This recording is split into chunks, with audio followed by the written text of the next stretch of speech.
Hi, everybody. We just want to start by welcoming you all here today, where we're going to talk about the importance of maintaining contact with kin, culture, and community for youth and foster care.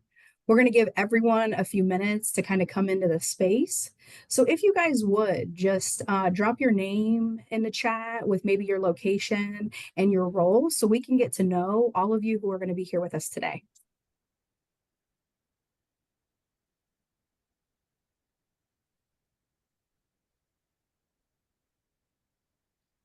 I love it. We've got supervisors from Oklahoma, Ohio, Portland, Wyoming. Texas. Oh, hey, We see some foster and adoption specialists from Arizona, Maryland. I love it. We got a wide variety of people here today. We love to see this. awesome. I saw Florida. Hopefully you have some sun. It's rainy here in Columbus, Ohio today. It sure is. I see some South Carolina, some Michigan. Howdy, Texas. For those of you just hopping on, if you would, just please drop your name, your location, and your role in the chat so we can get to know who's with us today a little bit before we get started. Hello, Kentucky. We have some adoptive parents here. Welcome. We got South Dakota, Washington State. Welcome, everyone. We're excited for you to join us today. Absolutely. We have some CASA volunteers. Welcome. Fantastic. Thank you all for doing that. For those of you just hopping in, everyone's just dropping their name in the chat, where they're from, and their role, so we can get to know you guys a little bit better before we get started for the day. We'll give it just about another minute, and then we will go ahead and get started this afternoon. We got adoptive parents on here. I saw that. Welcome. We love to have you here with us today. Mhm. Bowling Green, Kentucky. Welcome. Actually been there a couple times. West Virginia. Hello, North Carolina, welcome. Hello, everybody. Welcome. We're going to go ahead and get started for time's sake, and we just want to welcome you all here today. Like I said when we first hopped on, hopefully you guys are all here as we discuss the importance of maintaining contact with kin, culture, and community for youth and foster care. Before we get started, I just wanted to share a few reminders and some housekeeping for our session today. As you guys all probably heard when you hopped on, this session is being recorded so that we're able to share it later. We would like you guys to please use the Q&A function to ask us any questions that you may have. Just keep in mind, there are well over 1,000 people we're at almost today that are going to be joining us. So we're going to do our best to answer all of the questions that come in, but we might not get to all of them. We truly value your feedback, so please, we would love it if you'd complete the survey at the end of this webinar through the link that's going to pop up once we end today's session. Once the survey is completed by you all, a certificate of completion will be sent to you all by the end of the week. Also, there's going to be one CEU credit that is available for those of you that are in need of it and attending today's session. However, it's only going to be available for those of you that are attending the live version of this webinar. CEUs will not be available later for the recorded version. So if you are in need of CEUs, please make sure that you're indicating that in the survey that will pop up once this session is ended today. The survey is required in order for you to receive CEU credit for attending today. So please make sure you complete that. And those CEU certificates will be mailed out by the end of this week as well. My name is Tara Roberson. I'm one of the senior managers of training here at the Dave Thomas Foundation for Adoption. I've been here at the foundation for 5 years, but I've worked in child welfare for over 17 years in a variety of roles, including residential, family preservation, ongoing children's services case manager, and with the foster to 21 populations. Adrian, you want to introduce yourself? Yes. Hello, everyone. I'm Dr. Adrienne Kennedy, and I am so excited to be here with you. I'm a senior manager of training as well here at the foundation, and I've been here just over a year, closer to a year and a half, maybe. But my experience is pretty expansive, over 20 years of experience working with child welfare and education. And so I am thrilled to be presenting this critical information to you all today. Thank you for Thank, being here. thanks, Adrian. Next, I'm extremely honored to be able to introduce Rita Soranen, our president and CEO of the Dave Thomas Foundation for Adoption. Thanks, Tara. Well, good You're afternoon and welcome to the Dave Thomas Foundation for Adoption's first national webinar, The Importance of Maintaining Contact with Kin, Culture, and Community. We are so excited that more than 1,000 of our colleagues, all of you, have registered for this webinar. And I think it speaks to the belief that we all share that children and youth not only deserve every effort at permanency, but also with a family that maintains their identity in a system that unfortunately too often fails to prioritize the importance of each child's need to belong. Dave Thomas Foundation for Adoption is a national nonprofit public charity founded by Dave Thomas, who was adopted, and is committed to assuring permanency for the children and youth who have been legally separated from their family of origin. We do that through disseminating public awareness campaigns and programs, supporting evidence-based best practices and policies, and engaging in innovative grant making and collaborations. This is a critically important time in the history of child welfare, as we all, by policy and practice, recognize the both and possibilities that exist. And by that, I mean that we can put and should put every effort into prevention strategies to keep families from ever entering the child welfare system, while we also embed effective, evidence-based permanency practices for those who have been separated. For children and youth who are in the system waiting to be adopted, we must support an adoption journey that includes embracing extended family, race, culture, and identity. And by doing so, I know that we will see enhanced long-term outcomes for these children and youth. And that's why we are so proud of the work being accomplished by the Foundation's Wendy's Wonderful Kids, an evidence-based, child-focused permanency program that began as an idea and a pilot project in 2004. It has grown to now have a presence in nearly all 50 states and the District of Columbia, and is scaled in 20 states and one Canadian province, effectively supporting the number of adoption professionals to fit the population of children and youth who can benefit from this intervention. And that includes children age 9 and older, children in sibling groups, those with special needs, and youth who have been in care for so long now resist a permanent placement. As we are gathering today, the Foundation is supporting 580 permanency specialists who are working on behalf of 7,295 children. Significantly, more than 14,800 children and youth are now in their forever homes through Wendy's Wonderful Kids, and we are pleased to share that more than 80% of these youth are with either extended family or someone already known to them. Our results for Black and Brown youth are not disparate, and we are working intentionally to assure that youth who identify as LGBTQIA2S+ are able to thrive in a safe and inclusive family. In other words, we are indefatigably committed to keeping children connected to kin, culture, identity, and community. So thank you so much for joining us today. You are in incredibly good hands with the Foundation's Dr. Adrienne Kennedy and Ms. Tara Roberson. We look forward to staying connected and continuing to work together, deeply believing that, as Dave Thomas always said, these children are not someone else's responsibility. They are our responsibility. Thank you so much for being here. Thank you so much, Rita, for your inspiring leadership and for your commitment to youth and foster care.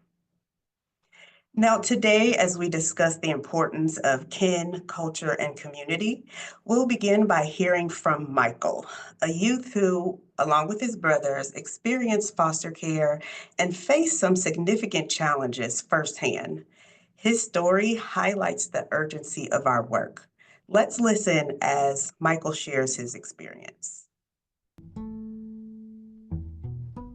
It was like a lot of free roaming, kind of just not having any adults around. Yeah, I was hungry a lot. There wasn't really any food or anyone there to like take care of me and my brothers, and I didn't really go to school that much. The life there wasn't very good.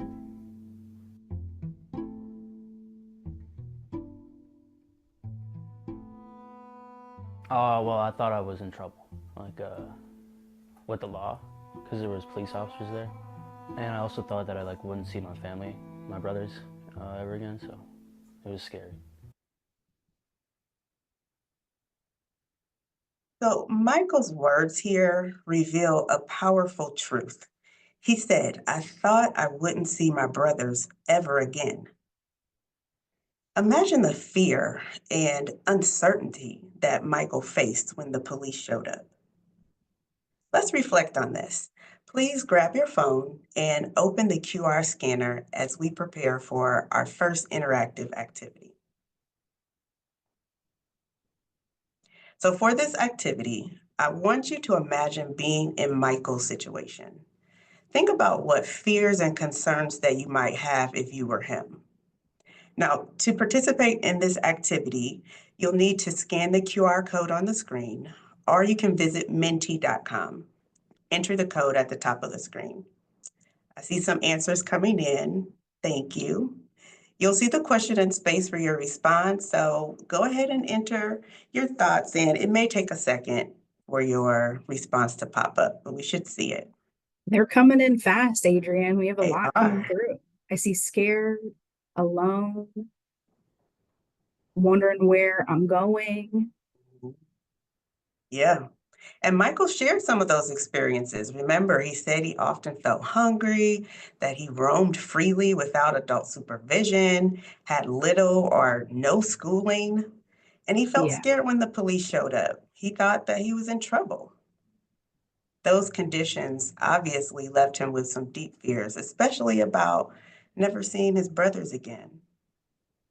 Mhm. We have some Fantastic. abandoned, disconnected, Frightened. Yeah. uncertain. Mhm. That's a good one. Abandonment, anxiety. Where am I going? Losing friends. Terrified. I think that's a good way of explaining it if I was in Michael's shoes. Mhm. Isolated. Lots of feelings around and fears around this for sure. Mhm. I love all these responses coming in. Thank you guys. Yes, this is fantastic. Thank you all for engaging with the scenario thoughtfully. Michael's fears here underscore the profound emotional impact that family separation can have. And this brings us to the focus of our time together today, understanding how familial, cultural, and community connections are essential for children's well-being in foster care. So in today's webinar, we'll explore strategies to nurture these connections, support a sense of belonging, identity, and stability for children, and we'll also discuss how child welfare practices can shift towards a more relationship-centered approach that strengthens and preserves those vital connections for youth. Again, thank you all I see the answers still coming in. Thank you for engaging. So this presentation is designed to not only inform, but also to engage us in critical self-reflection on our practices and perceptions regarding the children and families that we serve. We'll start by looking at how our views of biological families impact our work and challenge some biases that we often see. We'll debunk some of those common myths and highlight why these connections are vital for child development. We'll also explore how empowering youth in permanency planning fosters stronger connections, and we'll cover strategies like trust building and trauma-informed care and preserving essential relationships to support a youth's identity and belonging. And then finally, we'll look at some creative and effective strategies, including Wendy's Wonderful Kids child-focused recruitment model. Each of these elements contributes to our overarching goal for today, which is, and every day in our work, which is to ensure that every child in the foster care system not only finds a permanent home, but also retains their fundamental connections to their family, culture, and community. So on behalf of the foundation, we want to thank you for joining us on this journey today with open minds and committed hearts. So, maintaining contact with kin, culture, and community is more than just a matter of family ties. It plays a key role in shaping a child's identity, their stability, and emotional health.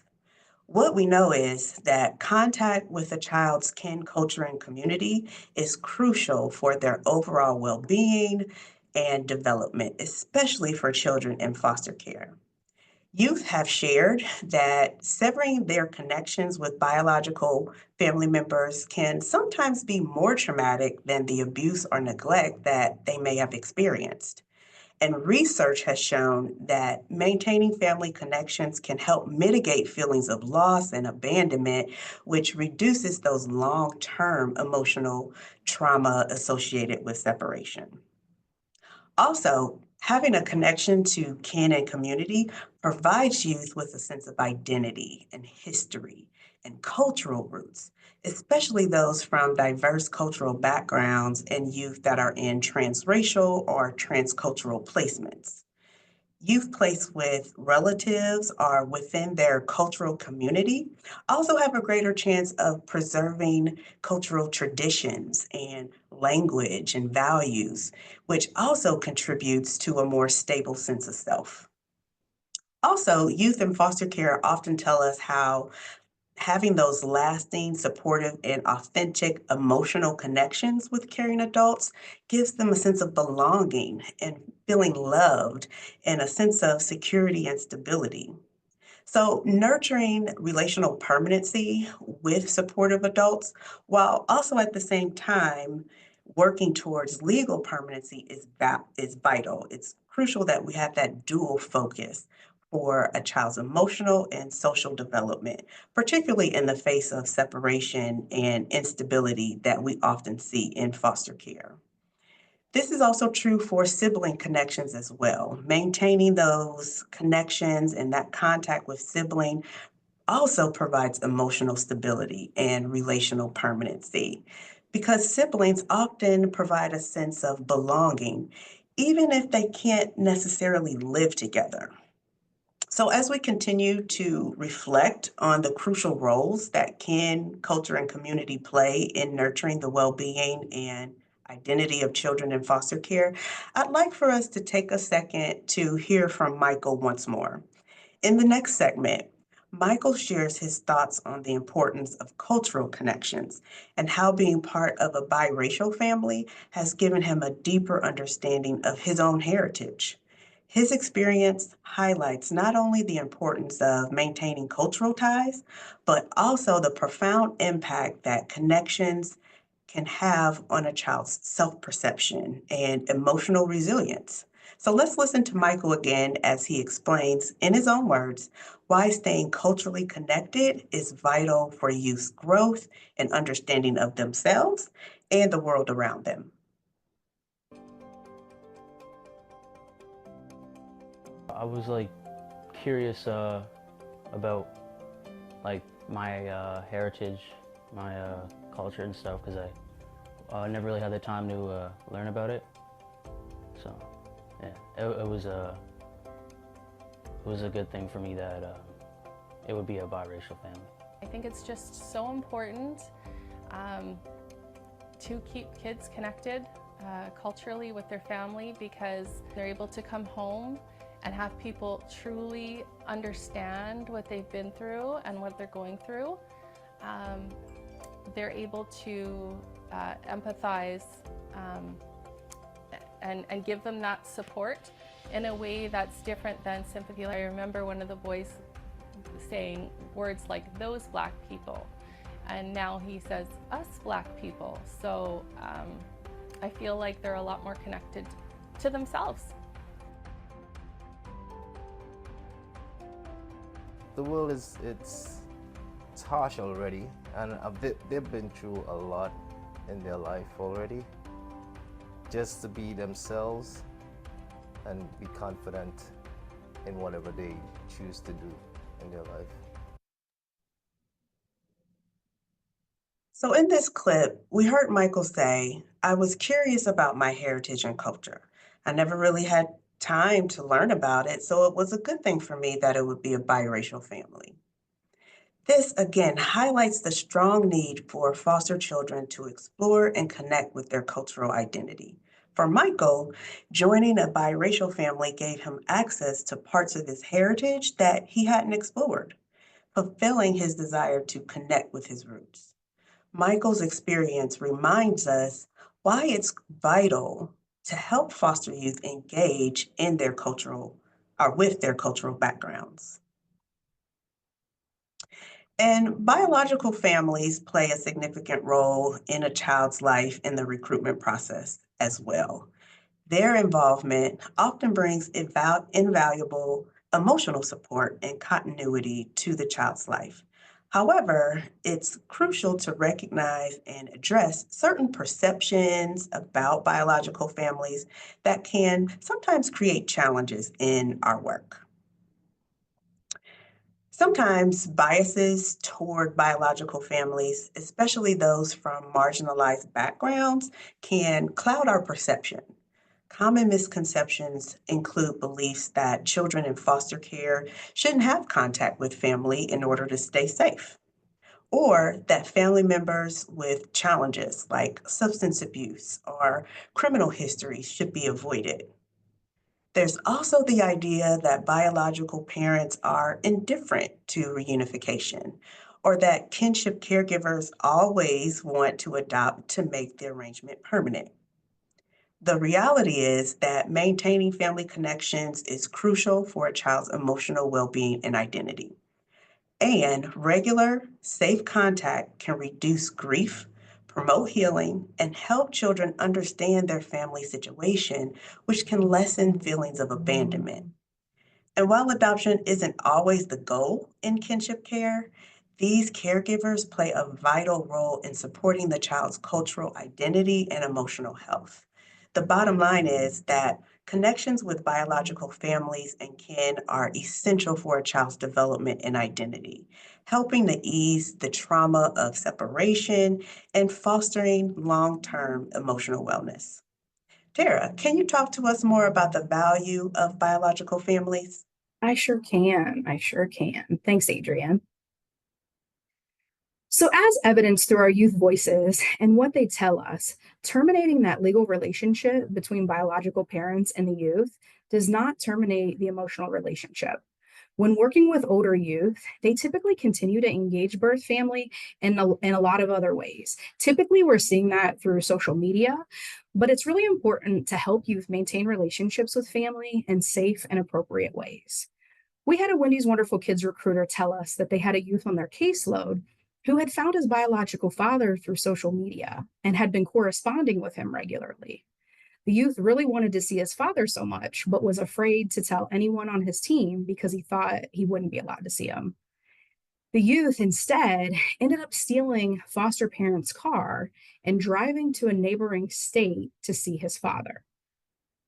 Thankfully, he was okay. However, this just really speaks to the gravity of that emotional relationship that he had with his father and the lengths that he would go to see him. So, just like in the example I shared, we should always consider preserving relationships with biological family when it is safe and appropriate, even after termination of parental rights. When we don't support and cultivate family relationships, youth report that they experience a lot of the following. They're going to experience lost connections with siblings and no support to maintain those sibling relationships. They're not getting assistance to maintain relationships with relatives who weren't able to provide placement for them at one point or another. They're not getting any support for relationships with relatives who had been important to them because the agency might not have thought that they were a good influence on them. having that urge to run away and go to biological parents or other families' homes that they know, and that loss of a relationship with their siblings if they themselves or the sibling had been adopted. And lastly, having those feelings of anger or grief and that loss from the family separation. Now we want to shift our focus a little bit to some more practical approaches. And we're going to dive into the effective strategies to really engage youth and families in order to maintain their connections. These strategies are vital in supporting children like Michael to ensure that they can explore and embrace their identities within that supportive family environment. Empowering youth in their permanency planning leads to stronger, lasting family and kinship connections. Youth know what they need and want, and really including them in the process results in more meaningful connections for them. For example, through the Wendy's Wonderful Kids programs, child focused recruitment actively involves youth in the decision making. By listening to their needs and their preferences, WWK emphasizes the youth's voice, leading to more successful permanency and outcomes. And those include driving those meaningful connections and engagement, including youth in these decisions, such as choosing who attends their meetings and setting goals for family contact, really encourages genuine engagement.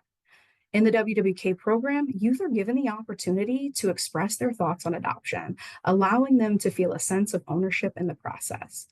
Engagement isn't just about informing the youth, it's about actively listening and co creating plans with them, which is shown to improve outcomes.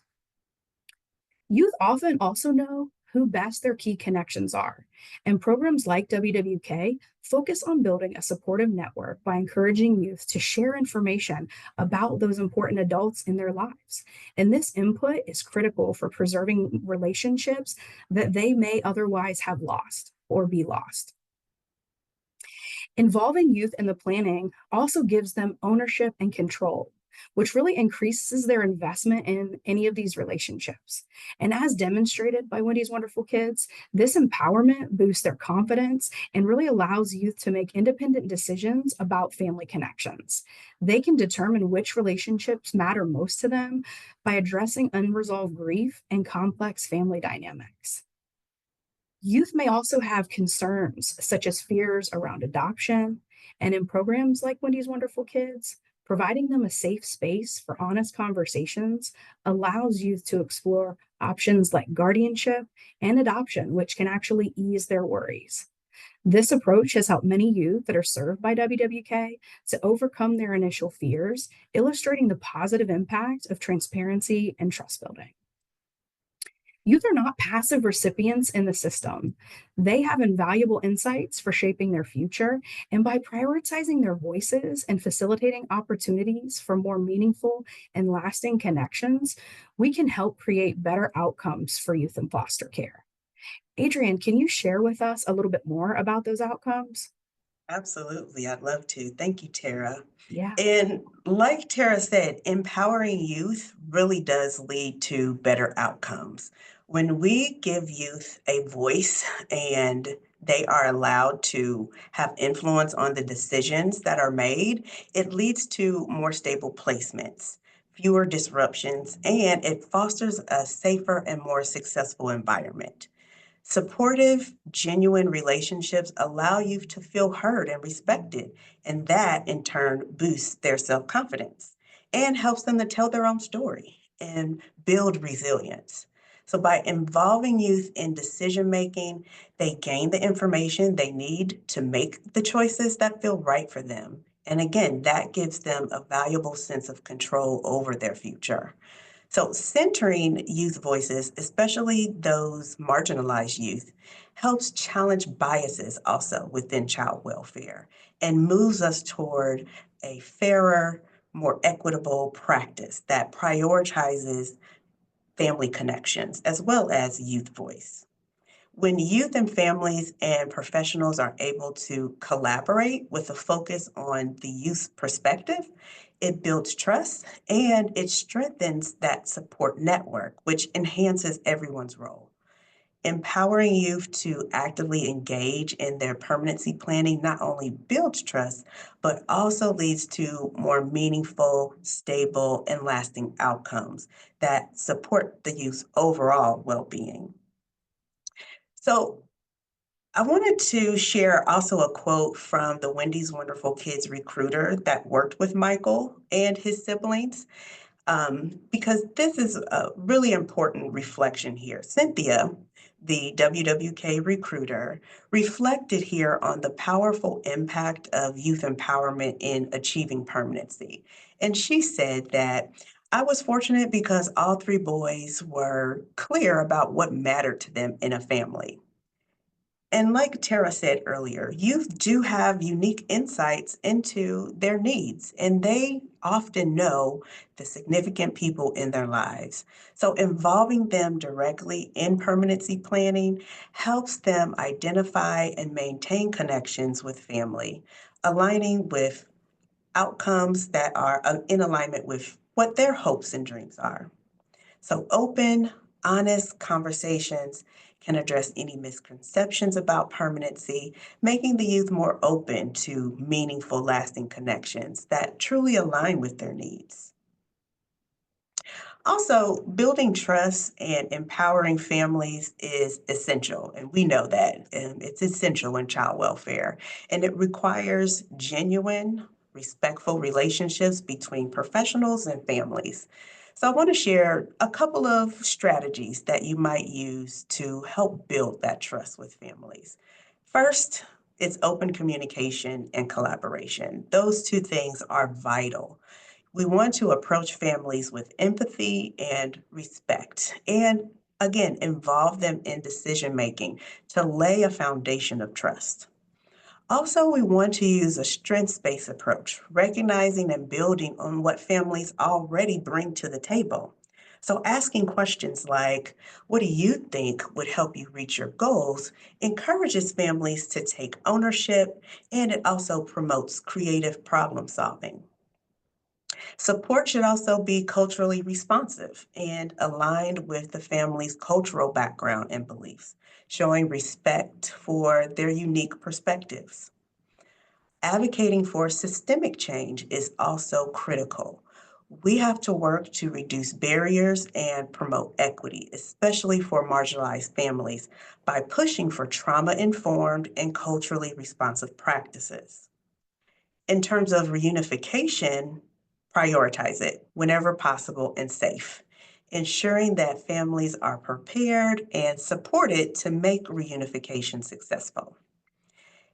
Empowering families is really about trust, it's about respect, and consistent support as we recognize the strengths that the families are bringing to the table, addressing systemic challenges, and always prioritizing what's best for the child. Next, we're going to watch another video. This is Jocelyn and Jemiah, and they have such a compelling story about family reunification. Now, this story not only highlights the transformative power of open communication and ongoing support, but it also showcases the profound impact of reuniting children with their biological families when it's safe to do so. So let's watch and see how these strategies come to life, providing us with some valuable insights into the journey towards healing and permanency for youth in care.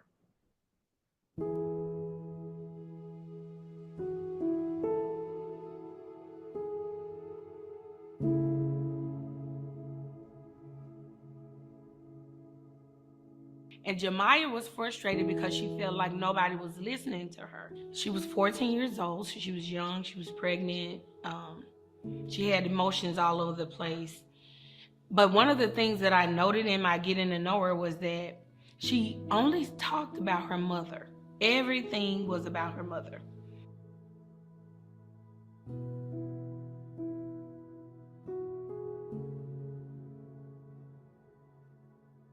When you search out a biological family, go in without any judgment. Go in with giving them a blank slate until you actually can assess and learn where they are.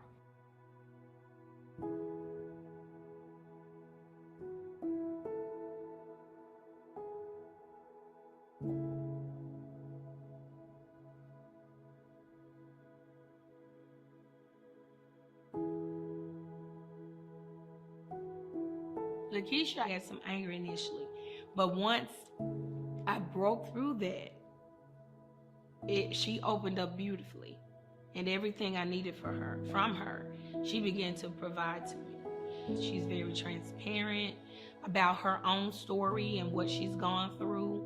She did have a job. She had her own apartment, and she was actually working on buying a baby bed and just some different little things for her granddaughter. She did some of the work she needed to do for herself. She had matured some over the years.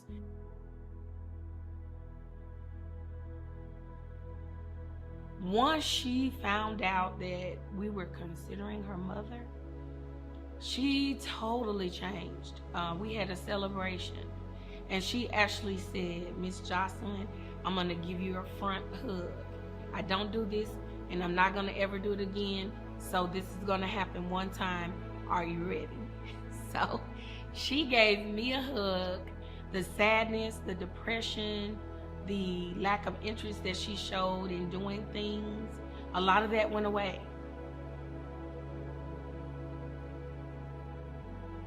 I mean, she did something that was heaven sent. She actually answered a prayer, and I thank her so very much.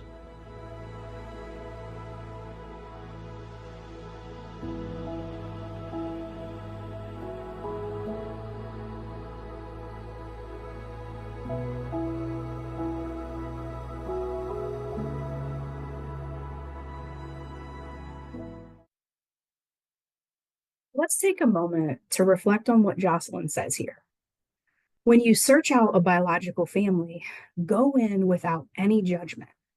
Give them a blank slate until you can assess where they are. And this quote serves as a powerful reminder of why our work must prioritize fairness and compassion to ensure that every family has the opportunity to be their best selves for the benefit of their children. This advice is really pivotal as it underscores the necessity of approaching biological families without any preconceived notions or biases. We really want to start by acknowledging the importance of an unbiased approach when re-engaging biological families, recognizing that every family has its own unique circumstances and challenges, and it's crucial to approach each situation with an open mind. When approaching families, it's really important to emphasize assessments over assumptions. Gathering the facts and understanding the current situation of the family allows us to provide the appropriate support and interventions. We also want to respect the journey of each family.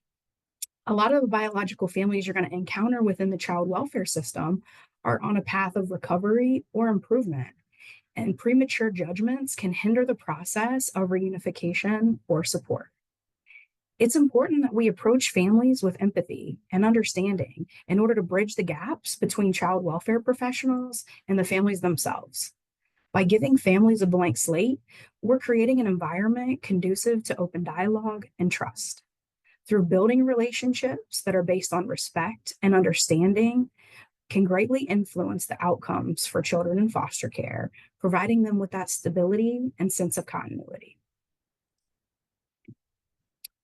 Mitigating bias against kin is important, and requesting up-to-date individual information about the relative's current circumstances helps to ensure that decisions are based on the most accurate and current understanding of the situation. This practice mitigates bias in a lot of ways. By obtaining recent and specific information, decision makers are less likely to rely on outdated assumptions or stereotypes about relatives. Current data provides a more accurate picture of the relative situation, which helps make decisions based on factual and relevant information rather than any preconceived notions that anyone has. Regularly updating information helps to challenge and correct any of the assumptions or biases that may have developed based on any of previous experiences or information. And it encourages decision makers to continuously reassess and validate their understanding of what the family's circumstances are. Regularly updating our own understanding of the individual circumstances helps us recognize and address any biases that we might have. And by actively seeking and integrating new information, we can challenge our own assumptions and ensure that decisions are based on the most accurate and current data. We also need to make sure that we check our bias, and regular updates provide an opportunity to really review and adjust our perspectives, ensuring that our decisions are not unduly influenced by outdated information or any of those personal biases that we might have. This practice maintains fairness and accuracy throughout the decision-making process. Ensuring that all agency partners are also requesting and using the most up-to-date information helps to maintain consistency and fairness across different parts of the organization. And this collective effort reduces the risk of biased decisions that could arise from varying levels of information or outdated data. Working with agency partners to gather and share current information promotes a collaborative approach to the decision making. It helps to align all the different perspectives and ensure that all parties have access to the same up-to-date information, which can help mitigate the individual biases and foster a more comprehensive evaluation of the situation. Encouraging agency partners to regularly update and share information also enhances transparency and accountability. It creates a system where decisions can be reviewed and verified based on the latest data, really helping to identify and address any potential biases that may arise. And we're going to talk about some of these common biases that we might be familiar with next. But if you guys would, please enter into the chat any biases that you guys might have heard when talking to the team about re-engaging kin or reaching out to kin. One example that you might hear is the apple doesn't fall far from the tree. So things like that you might hear, if you would, just drop them in the chat real quick for us so we can see some of those biases that you guys might be familiar with. See, we've tried that before. They aren't safe. Family doesn't want the child. Drug use will make it unsafe. People don't change. Yeah, if they wanted contact, they would. I just saw that one. It's generational. Their rights were terminated for a reason. We hear that all the time when we're trying to re-engage family. Where have they been? That's another one that we've seen and heard a lot too. You guys have heard a lot of these biases. Yeah, all these keep rolling in. Thank you guys so much. But this is what we're talking about. There are a lot of biases out there that we hear whenever we talk about wanting to re-engage kin. So let's go ahead and move on and talk a little bit about some of those biases and how we can appropriately respond to them. So the first one was the example I gave you guys to get that chat started, right? And that one is that the apple doesn't fall far from the tree. You guys all can think of a case where maybe that you've heard this. And in order to overcome this bias, you want to really ask specifically the people that are saying this, what relatives did you speak to? And what are their current circumstances? You want to find out how extensive the family search efforts were. Did we search family trees? Did we look at obituaries or any other resources that could have maybe identified relatives that might have been more distant or disconnected from the biological parents or family of origin, right? And so that's what we're going to do when we hear the apple doesn't fall far from the tree. Another common, somewhat related bias that we hear often is the claim that everyone in the biological family are criminals. You guys even put that in the chat as one of them, and we hear this too. And you can ask about each relative and their individual circumstances. If there's one of them that has a criminal history, you want to find out, was it just an arrest or did they actually get convicted? And if they were convicted, you want to get more information from that. How long ago was the offense? Did the conviction impact child safety? Was it an offense that would mandatorily disqualify the relative from serving as a permanent placement? Or is it just a discretionary offense that doesn't really impact the relative's ability to safely care for the child? And those are all the questions we're going to ask when you hear that one. And I want to share a quick story with you guys that one practitioner experienced when they were conducting their family finding work. And they were working with a youth, and this practitioner was really digging into the family's background, but was getting a lot of pushback from the youth's team. But he didn't give up. And in his continual digging, he discovered that birth mother's sister was actually a seated US senator who had no idea that she had a niece in the foster care system. And this is really a perfect example among many others that Wendy's Wonderful Kids recruiters have experienced, where it demonstrates that people can leave the cycle that their families are in, and not everyone in the family is actually a criminal. Another common bias that I think you guys had put up in the chat, they didn't step up when they had the chance, or they weren't able to care for the child when they were removed at the time of removal, right? So here we want to ask, was the family notified before? Have they been re-engaged, or have we re-engaged them to be sure that they actually received any notification? And what was the context of their inability to serve as permanent placement before? And have those circumstances change?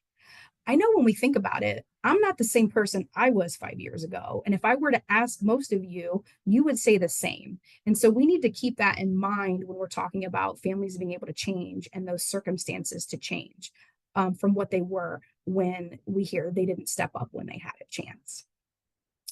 And the last one, bias that we've heard, is we've tried that before. And I think I saw that in the chat too. But we really just want to remind the team that circumstances can change, like I said, and it's important to engage relatives until legal permanency is achieved, and encourage team members to engage appropriate relatives, to build relationships, or identify other kin or fictive kin options. And we want to keep in mind that we're not just looking for placement when we re-engage family. We're also looking to reconnect them with their culture and traditions and family history. We also want to make sure that we're approaching families with a trauma responsive lens. Just like we saw in the video with Jocelyn and Jemiah's mom, Lakeisha, had grown up in foster care and had struggles with poverty and homelessness. And she had voluntarily placed her child in foster care, thinking that she was going to be able to get on her feet, and had been trying for years to regain custody until eventually she lost her legal rights. And this was a traumatic experience for Lakeisha, and rightfully she was angry. And using this trauma responsive lens is essential to effectively support and engage both the youth and their family. By using this approach with youth and families who have undergone similar traumatic experience, it means that we recognize and validate their trauma.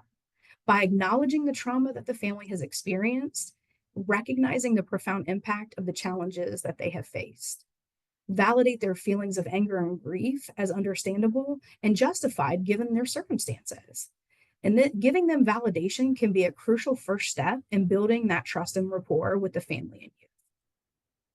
Ensuring that all interactions are sensitive to the trauma history. By understanding the triggers and signs of trauma activation can really be helpful. Adjusting our approach to avoid re-traumatization, for instance, being transparent in all communications and consistent in follow-up, can really help rebuild trust in systems that the individual may feel have failed them in the past. And we want to empower the individual. This empowerment is critical in healing from trauma. It involves supporting the youth and their families to make their own choices and have control wherever possible. These empowering practices include involving the family in decisions related to the youth in care and supporting the families in setting their own goals for recovery and stability. This can help restore a sense of self-efficacy and autonomy that trauma often diminishes. And lastly, we want to connect families to supportive services. Linking families to supportive services that address both immediate needs that we see, like housing or legal aid, and long-term needs like counseling for trauma or support groups. These services should be trauma informed and capable of helping families address root causes of their challenges as well as the symptoms. Additionally, facilitating access to community resources that can offer social support and reduce the isolation that they might feel. We also want to use the same trauma responsive lens with the youth that we're working with in order to understand the range of day-to-day feelings, fears, attitudes, or behaviors of the youth in the child welfare system is critical to helping them unpack their fears and work towards permanency. Building these relationships through a trauma lens helps youth understand their situation and communicates hopefulness for the future. It gives youth a voice in their planning, helping them to regain a sense of control. It validates their need to be connected to family and identify and provide family opportunities for them. Acknowledges the importance of birth family, even when abuse and neglect were experienced. And it structures safety into these relationships, preventing separation, and helps restore emotional cutoffs. It reconnects youth with lost relationships and restores broken ones. And it repairs the prior parent caregiver attachment relationships, and it enables them to build new ones. So, Adrienne, can you talk to us a little bit more about some of those strategies to maintain contact with kin, culture, and community? Absolutely. Thank you, Tara. Yeah. So, in the child welfare system, it's crucial to go beyond those mandated practices and adopt strategies that truly prioritizes a child's connection to their kin, culture, and community. So, I want to share a couple of strategies that should be helpful as you do that. First is prioritizing kinship care. We want to focus on placing children with relatives or close family friends to maintain those essential family bonds and cultural identities. Also, it's important to support those kin caregivers with financial assistance, counseling, legal aid, and community services to ensure the children's well-being and stability. Also, it's important that we take a family-centered approach, and that means involving the entire family in planning and decision-making whenever possible. And we want to find their yes. What are they able and willing to provide as far as support for the youth? We want to ask them how they want to be a part of the youth network. This empowers families and often results in more effective and sustainable outcomes. It's also important that we implement diligent search techniques to connect children with extended family and friends, expanding that support network and also enhancing long-term stability. Preserving family bonds by facilitating safe and regular contact between children and their parents. Again, this is crucial for the child's emotional health and identity. And then we want to leverage community support. That means connecting families with local trauma and culturally responsive resources like mental health services, healthcare, housing support, and educational programs to create a truly comprehensive safety net. And then also, we want to look at what are the innovative practices that are available using kinship navigator programs, for instance, to provide streamlined support to kinship caregivers. Also, adopting successful programs like Wendy's Wonderful Kids, which focuses on finding permanent families while maintaining kin and cultural connections.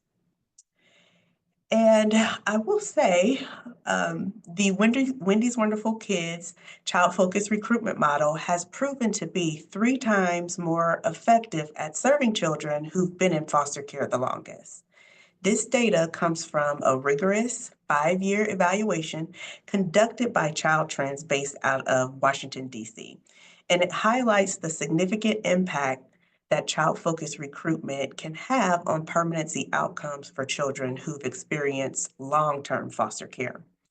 Child-focused recruitment prioritizes the child's voice and also leverages pre-existing relationships like relatives or mentors or teachers to find the right family for each child. The effectiveness of the CFR model is a testament to why we must continue to support and expand this program. And it not only enhances outcomes for children, but also sets a standard for how child-focused recruitment should be conducted across the child welfare system. And you heard Rita say this at the beginning of our session, that there are no disparate outcomes for children served by Wendy's Wonderful Kids. So this slide compares the demographics of children served by WWK to those who achieved permanent placements. On the left, we see all children served by WWK. And I want to point out that 32% of the youth served are Black, 13% are Hispanic or Latino youth, and 43% are white. Now, on the right, for permanent placements, you will see Black children represent 30%, Hispanic or Latino children are 13%, and white children are 45%. So these statistics highlight WWK's commitment to equitable outcomes, with child-focused recruitment showing a balanced approach in permanency, unlike the disparities that are typically seen in broader foster care outcomes. Tara, can you share more with us about engaging youth and families in the diligent search process? Yes, thank you, Adrienne. So, youth should be at the center of this entire process and always be included in discussions related to family and relationships. Birth parents and other family have a lot of history and knowledge and valuable information about the youth and their situation. They can assist in identifying potential permanent family for youth in this process, even when they cannot provide a safe home. And this can be also be said for other caring or supportive adults that are connected with the youth as well. And we want to keep in mind that diligent search is an ongoing process, and it includes gathering information about people within the child's circle, who should and shouldn't be contacted or re-involved in the youth's life. We should be gathering as much information as possible, like we've said earlier. And this process is crucial in identifying a potential permanent family for youth. We want to make sure, though, that the custodial caseworker is aware of and approves any information that's shared with kin or fictive kin. And along the way, we're going to find several people who are open to being a connection for the youth, but not be able to adopt them. And that's okay. We want to just add to the youth network and build more team members to help us recruit. We want to find out, like Adrienne said earlier, what their yes can be. What is that yes? Maybe it's calling the youth once a week to check in on them. They might be willing to pick them up and have a visit, or maybe they'll help provide respite for the caregiver. Or maybe simply they can just supply us with information about the youth and the family, and that is okay. So now we're going to take a look at Kenya's story and how the diligent search process helped her to find permanency through being reconnected with her biological aunt.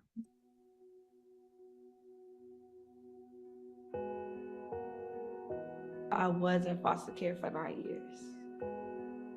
It's very sad knowing that you don't have your real family there to hold you and say they love you and all of that.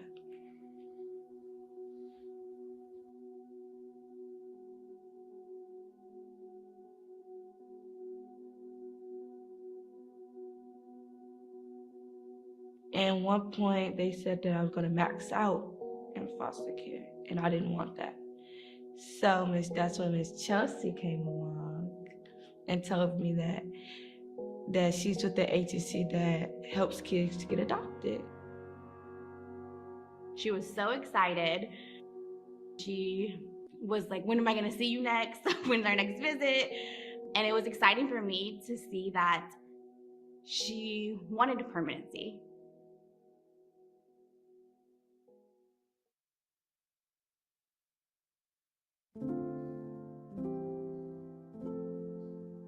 She reached under her mattress and she gave me a folded up letter that was folded maybe like 20 times. And she handed it to me. She's like, I think on this letter are some of my family members' names and numbers, but here you go. And she slid it to me. A few weeks later, Miss Chelsea, she was like, I got some good news for you. She was like, well, I have a family member, she's your aunt, that she wants to see if she can adopt you. I had no clue she was in foster care until she told me. It was really shocking, and it was heartbreaking to know that that's where she was and no one knew.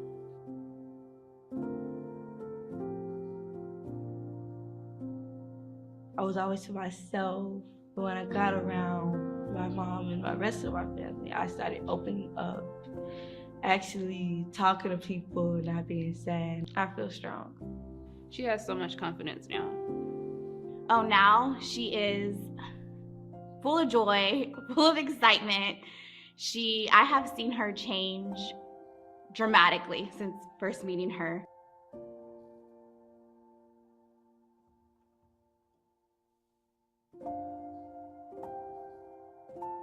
We know Kenya is gonna go to college. She wants to be a veterinarian. I know I'm gonna be a veterinarian because I have people by my side who's gonna help me. My adoption has changed my life a lot.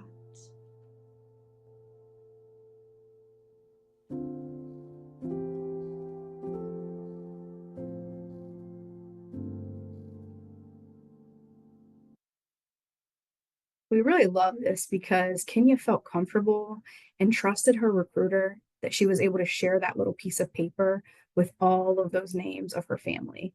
And that ultimately led to her finding permanency and being reconnected with her biological family, who didn't know that she had been in foster care.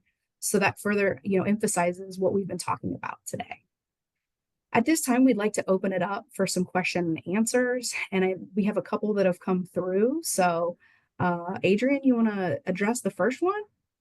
Yes, thank you, Tara. So, one of the questions that came through was what challenges might professionals face when maintaining these connections and how can they be addressed?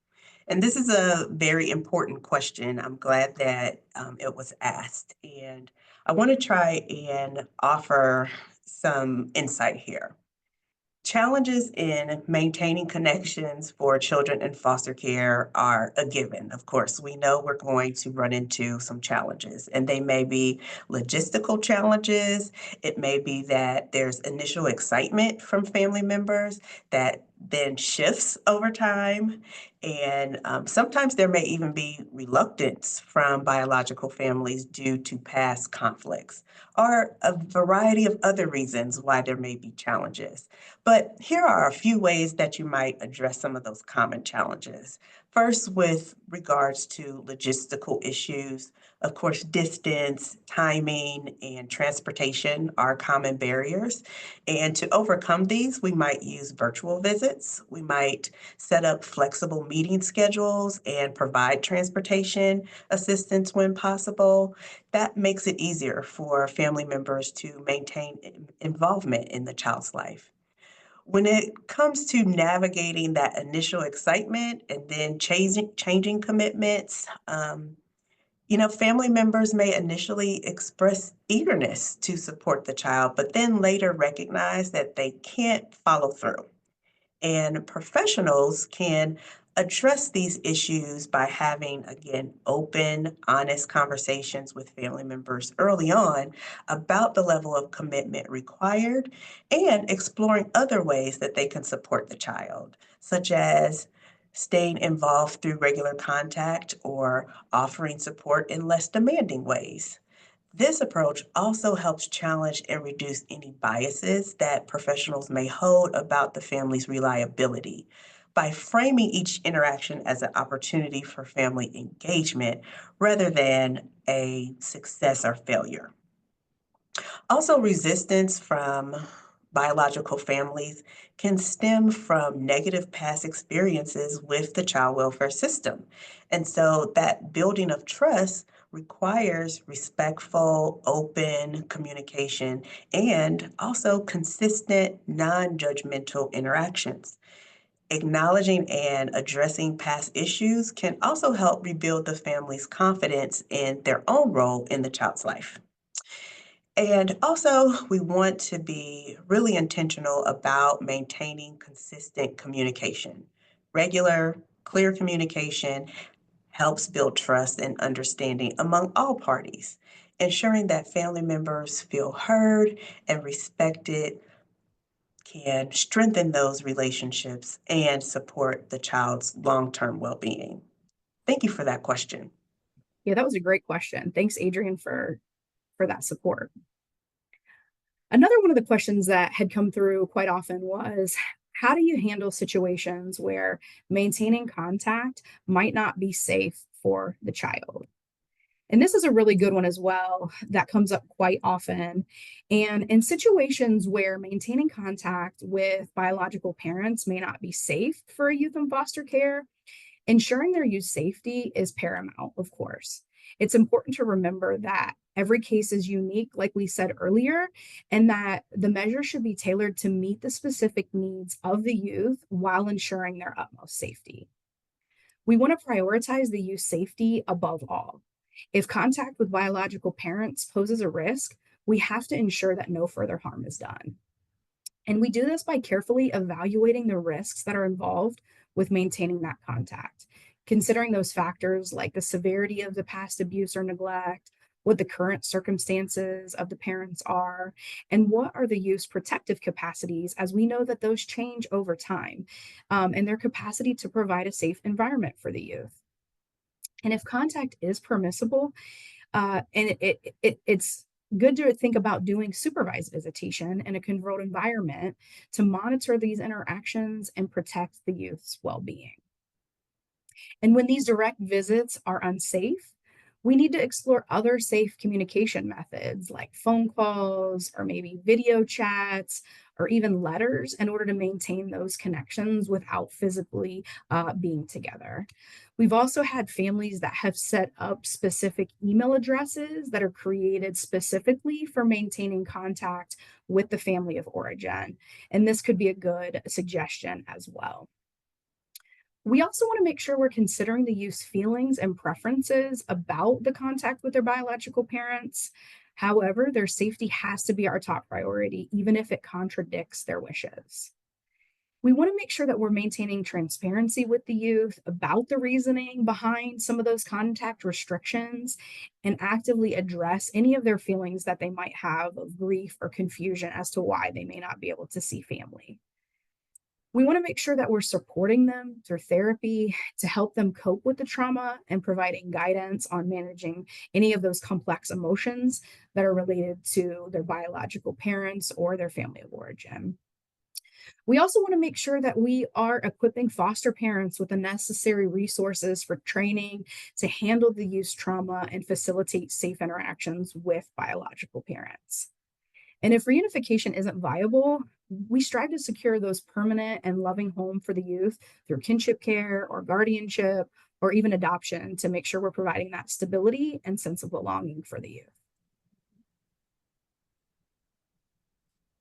There's so much to consider, Tara, when we're thinking about maintaining contact and safety for the child. So thank you There so really much. is a lot there. So we have one more question that we want to address. And this question is, what role does cultural identity play in the permanency planning for children in foster care? Another great important question. And cultural identity is essential, as we have said many times today, in fostering a child's connection to their roots, enhancing their self-understanding, and also their resilience. So by focusing on these aspects, we can help ensure that children in foster care receive culturally informed support, which is crucial, again, to their development and well-being. So ideally, children are placed with kin to maintain family ties and that cultural continuity.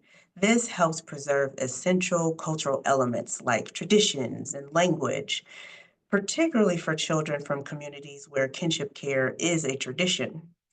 Also, caregivers must be culturally responsive, understanding and supportive of the child's cultural background.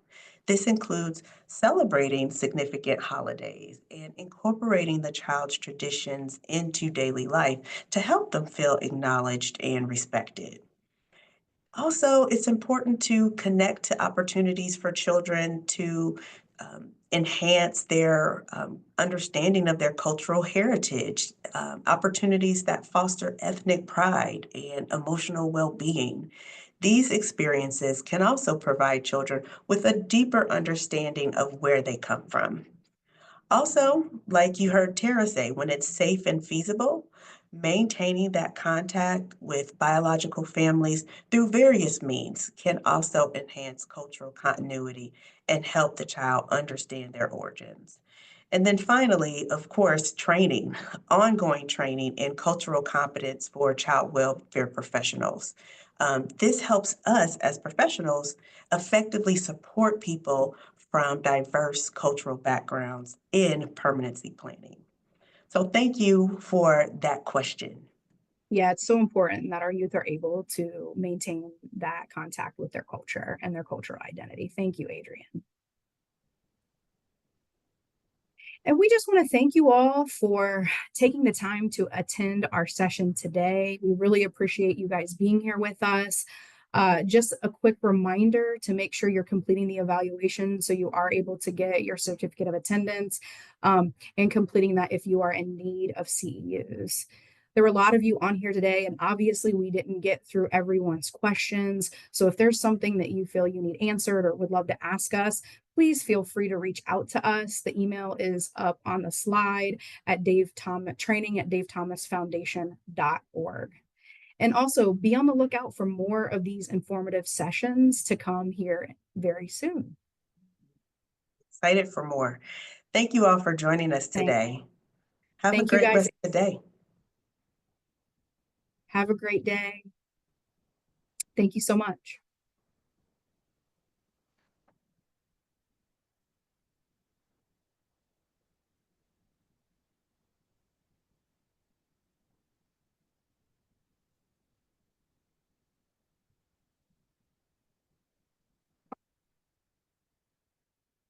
Thank you all.